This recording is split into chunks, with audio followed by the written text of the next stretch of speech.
In the fall of 1990, little Rebecca Howard found herself trapped inside of her bedroom. Something dark and sinister had locked her inside, determined to keep her forever. Would she ever get out? Here's my husband Damon with the details. The house had looked so innocent, so peaceful. Neither little Rebecca nor her mother Brenda had any idea that they would soon be running from that house in terror, and not long after they moved in either. This event took place in Mount Sterling, Kentucky, in the few months between the summer and the fall of 1990. Brenda had just taken a teaching job there, and the small, sagging house on that quiet street seemed like the perfect fresh start that they had both needed. It stood out, but for all the wrong reasons. Peeling paint, a sagging porch, and an old layout left over from the days when it was apartments. There were 2 front doors that were basically redundant.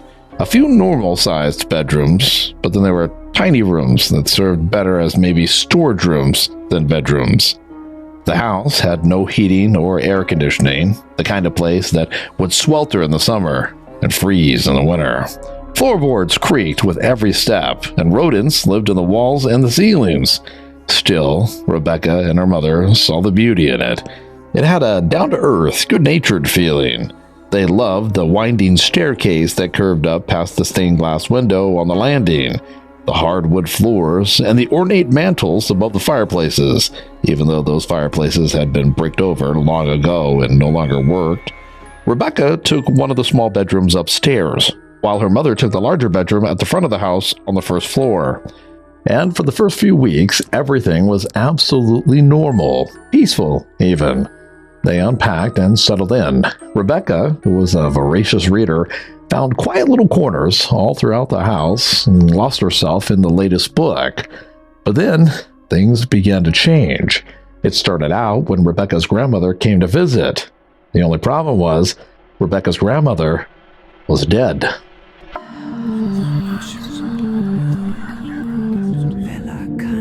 Welcome to Velarcana. Here, we share mysteries that often defy explanation. I research the cases, and my husband tells the stories.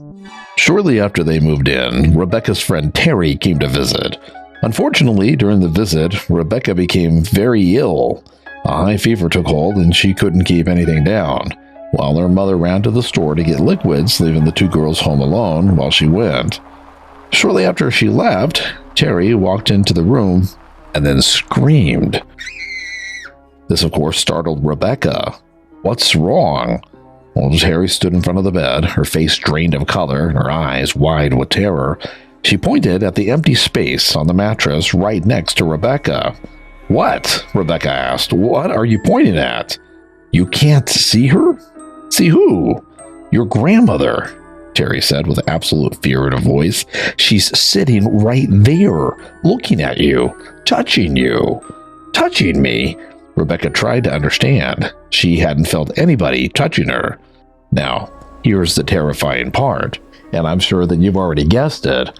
Her grandmother had been dead for years. Still, Terry would not back down. She had seen the woman as clear as day.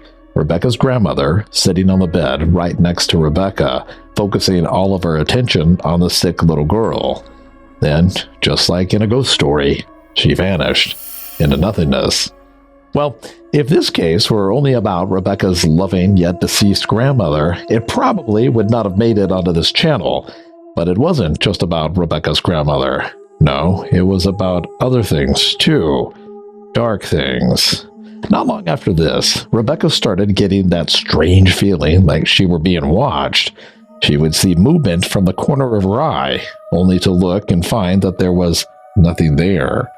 The air in her room grew thick and heavy, and that feeling that she were being watched got so strong that she began whispering whenever she was upstairs, fearing that someone, or something, were listening. There's something watching me. But to this point, Rebecca hadn't seen anything herself.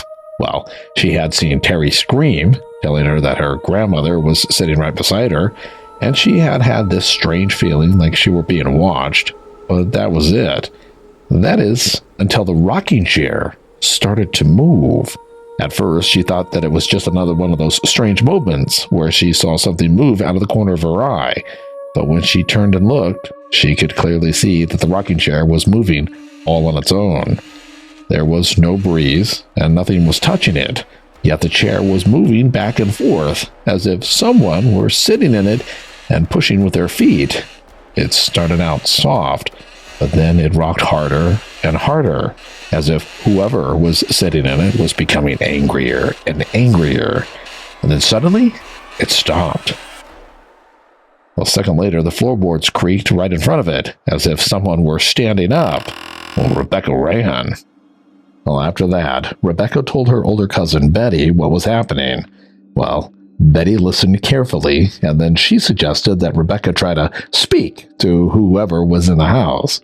So, a few days later, alone in the living room, Rebecca spoke out loud. "Hello? Is anyone there? I'm Rebecca." Well, just then, all of the cabinet doors slammed shut at the same time, and then a slow, guttural growl filled the air. Something in that house had just answered her, and it was not happy.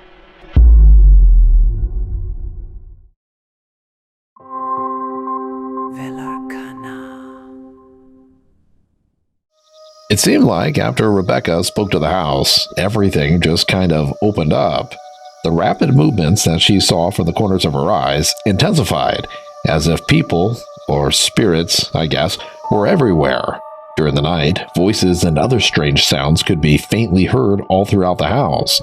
One day, Brenda told Rebecca that her Uncle Junior and Aunt Joni needed a place to stay, and they would be moving in for a while. So a few days before they arrived, Rebecca and her mother made up the bed in the spare bedroom. Strangely, the next morning, Rebecca woke up to find the sheets on the newly made bed covered in bloodstains. What? Some were bright red and others were almost black. The stains ranged from the size of a pinprick to the size of a quarter. Well, Rebecca and her mother changed the sheets, but now, check this out. The next morning, the bloodstains returned, and a little worse than the night before. So they changed those sheets again. Well, this happened 3 nights in a row, and wanting to make sure that Uncle Junior and Aunt Joni felt welcome, they eventually gave up and arranged for the couple to sleep downstairs in Brenda's bedroom. Well, the couple moved in, and at first everything went well. But not long into their stay, they suddenly packed their bags and left. "We just can't stay in that house any longer," was the only explanation that Uncle Junior gave as he was packing up the car, with this terrified expression on his face. Well, not long after that, Brenda's longtime friend Jackie came to stay for a while he looked for work in Kentucky. At first, his presence was a warm relief. For some reason, as soon as he moved in, the strange sounds and those fleeting movements just stopped, and Rebecca felt as if she could breathe again. Unfortunately, that feeling didn't last. After about 2 weeks, the nighttime activities returned, and with a vengeance. One night, Rebecca woke up with stomach cramps, so she crept quietly out of bed and made her way down the long, dark hallway to the bathroom. Once she closed the door, the house came alive. She could hear creaks and whispers filling the darkness just outside of the bathroom door. Then she heard footsteps. They were heavy, clear, and distinct. They came right up to the bathroom door and then stopped. Maybe it was Jackie, she thought. So she called out, but there was no reply. It most certainly was not her imagination either, no, because a moment later, this person began pacing back and forth on the other side of the bathroom door. Well, at that moment, she felt completely trapped by a strange presence who was just inches away, waiting. A terrible foreshadowing of what was to come. After a while, whoever, or whatever, was on the other side of this bathroom door walked away. And eventually, Rebecca got up the courage to bravely open the door. The hallway was empty. Before the night was over, she would have to make that same terrifying trip to the bathroom 3 more times. Each time was worse than the time before. And the final time, well, whoever was outside of the bathroom door seemed to linger forever. Eventually, they left and she went back to bed. Well, as the summer turned into fall, the nights began to get colder. And one bitterly cold night, while Brenda and Rebecca sat in the living room with all of the doors closed and the heater running, they heard the front door open. Then footsteps came down the hall and paused right outside of the living room door while they ran upstairs. A few moments later, they could clearly hear someone walking back and forth on the hardwood floors. At first, Brenda thought that maybe this was Jackie playing some sort of a joke, but later, after things calmed down, Jackie came home from work and he assured her that he had been at work all evening long. Up until this point, the ghost, or whatever this was content to just stay in the shadows, play these silly games, and keep everyone on edge. Well, that was about to change.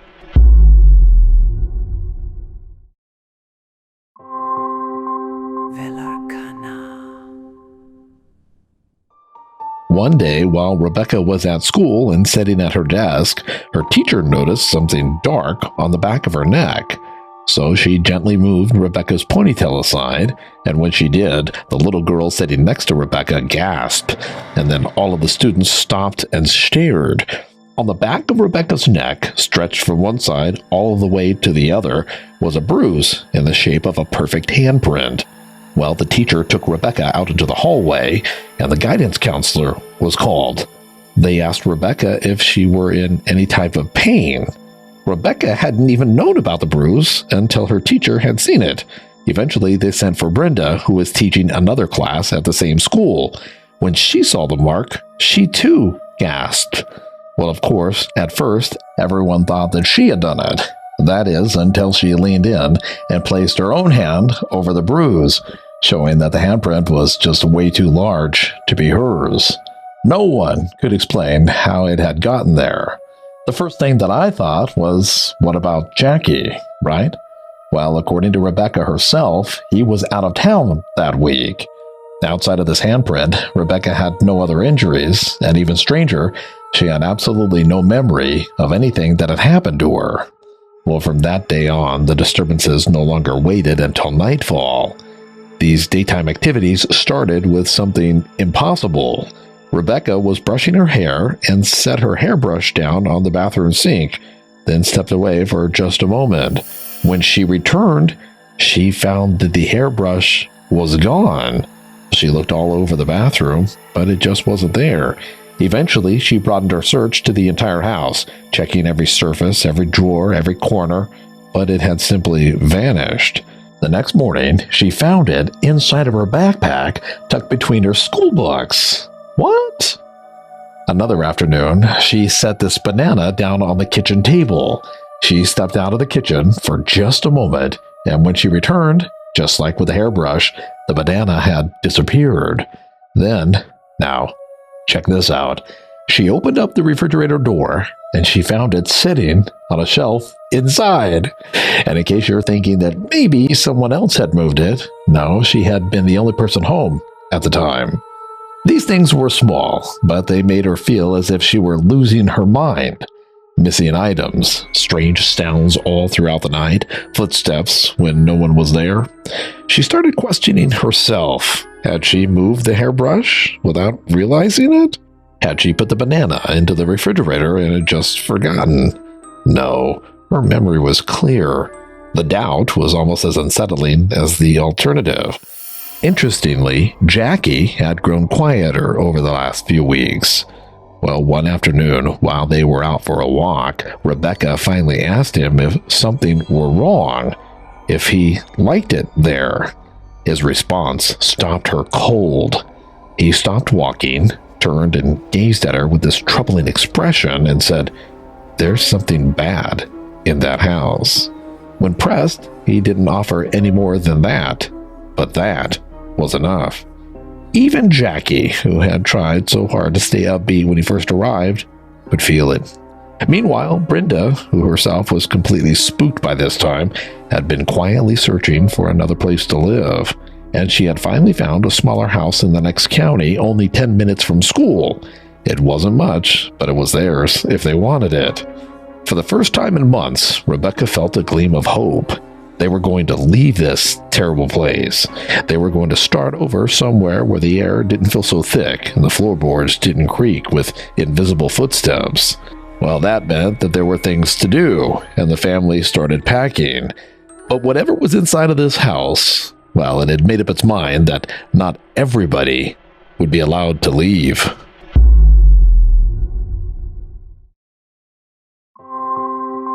Velarcana. Eventually, most of the house was packed up, but there were still a few things left to get. Rebecca's summer clothes were still in the dresser up in her bedroom. For some reason, her bedroom was the place that she had felt most uncomfortable. Well, she tried to make the trips as quickly as she could. She'd run up, grab whatever she could carry, and then get back downstairs as fast as possible. But on one trip, she got sidetracked by a pile of books that were in the corner. And for some reason, her curiosity overpowered her fear, and she sat on the floor, flipping through the pages, completely losing track of time as the afternoon light began to fade. She never even noticed as her bedroom door slowly closed. But she did hear it slam, and that moment was terrifying. When she looked up, she saw the old lock click into place. And then she heard the skeleton key, which had been on the other side of the door in the lock, drop to the floor. Well, she rushed to the door, grabbed the knob, but it would not turn. She pulled with everything that she had, but the door held fast. Well, she pounded on the door and screamed as loudly as she could for her mother, but no one came. Surely her mother could hear her screams. Her mother was just downstairs.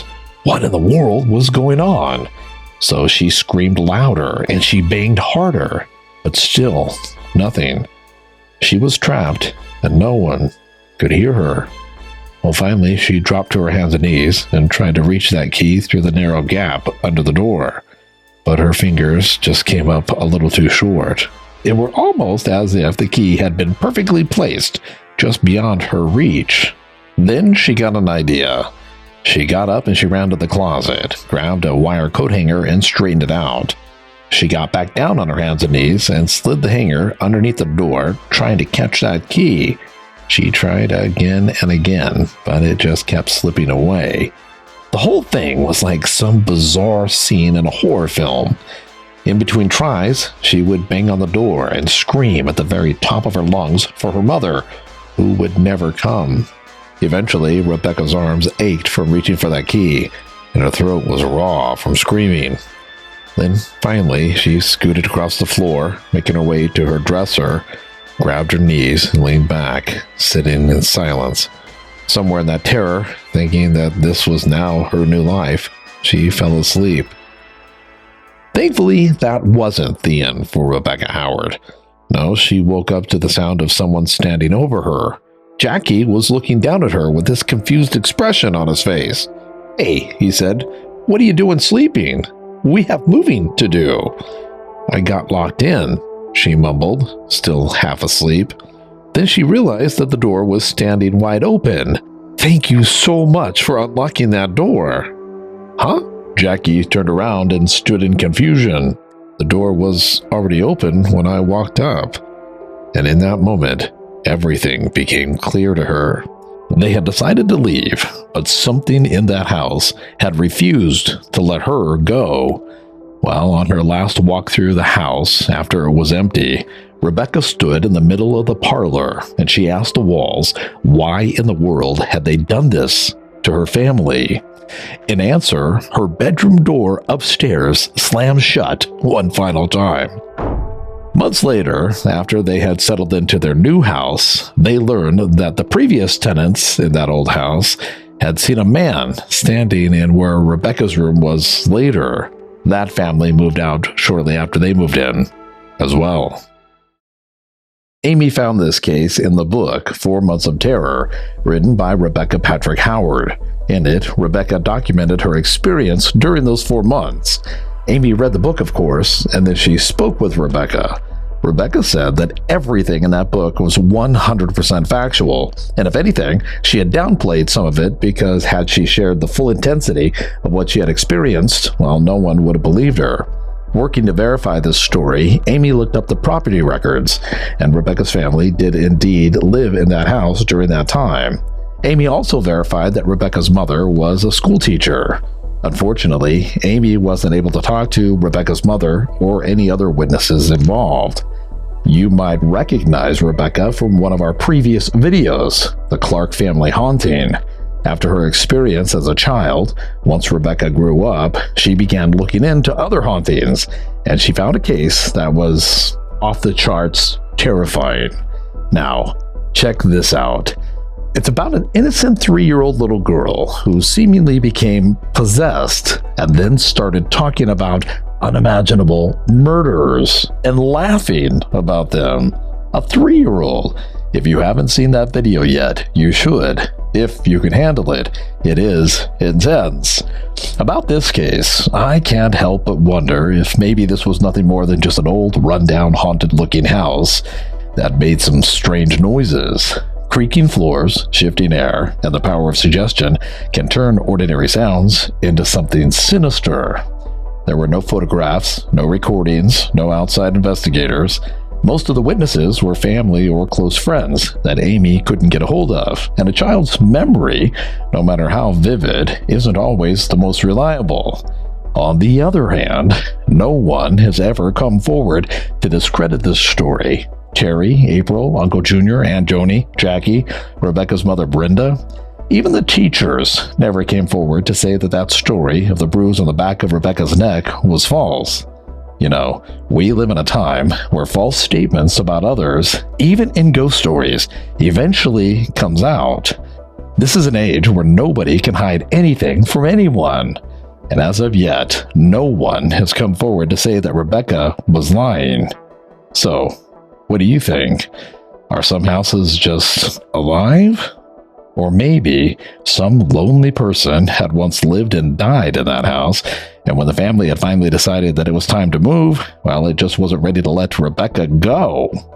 Perhaps this is a lesson that you should keep in the back of your mind. If you do ever find yourself in a haunted house, maybe you should leave before it gets too attached. Otherwise, it might never let you go. After talking with Rebecca, I went through both past and present property records for that house, and I found something pretty interesting. Rebecca described the house as an odd one on the street. You know, older, rougher, not nearly as well kept as the other homes. And today, well, the records reflect exactly the same thing.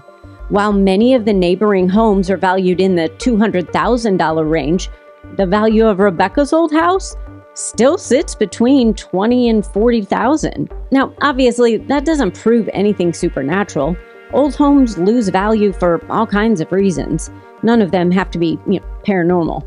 But then when you put that together with everything Rebecca says she experienced, the footsteps, the locked doors, voices, the way people kept leaving, and of course the fact that it seemed to have almost kidnapped her, it does make you wonder. A real quick side note. I do wonder why her mother never heard her screaming or banging on that door. That, to me, was creepy. After researching this case and talking with Rebecca, I believe that she's telling the truth. She experienced something in that house. I tried to find a reason for the haunting, like maybe a violent death in the home, but came up empty. That doesn't mean there never were any. Records like that are not easy to find. But do you know what is easy to find? Our Buy Me a Coffee page. It's a great way to support the work Damon and I do here at Velarcana. Every bit helps us keep researching, digging, and bringing you these strange true stories. Until next time, stay curious.